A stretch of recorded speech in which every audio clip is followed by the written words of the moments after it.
Hi guys, this is Molly Galbraith of Girls Gone Strong, and I'm here today at the Juggernaut Strength Seminar with my partner and mentor, Jim Laird. We co-own J&M Strength and Conditioning together in Lexington, Kentucky, and we're going to tell you a little bit about what we do to help our clients get out of extension.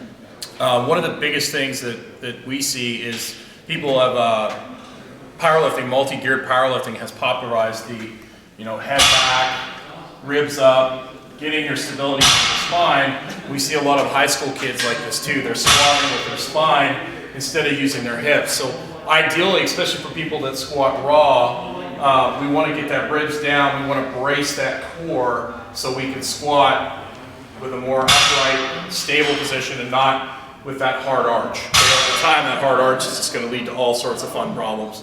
So we're just going to show you a couple drills with Molly here to kind of teach people to, one, fill up circumferentially into their low back, and two, help them to get their rib cage down. And these drills are also going to help the rib cage down. One particular is going to help traction that spine, help take some of the pressure off the low back. I would say this is especially a problem for females. If you have an athletic background, anything in cheerleading or gymnastics, you spent years, I was a gymnast, I was a cheerleader, spent years in this position, and so this is going to be really, really helpful, like Jim said, to get the ribs down, to get the core engaged, and to be using the right muscles when you're squatting.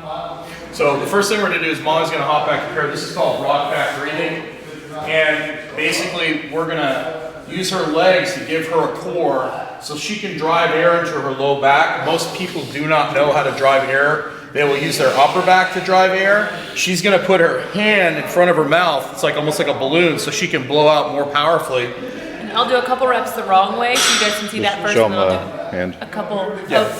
I'm going to put my fist in front of my mouth. You want to exhale really, really forcefully. If you don't have anything to blow out of, we've taught our clients to blow out through a straw, but if you just blow out with nothing, and if you blow out through your fist, you can see how much more pressure I can create in my core. So I'll do a couple the wrong way. Sure. And this should be, if done right, this should be some of the hardest ab work you've ever done. Now, notice how she's breathing in through her upper back, which is how most people breathe. They're breathing all the time through their upper back, which is not optimal. Okay, so there's her bad breaths. Optimally, we want to be able to breathe in through the core. You see how she's filling up through here circumferentially.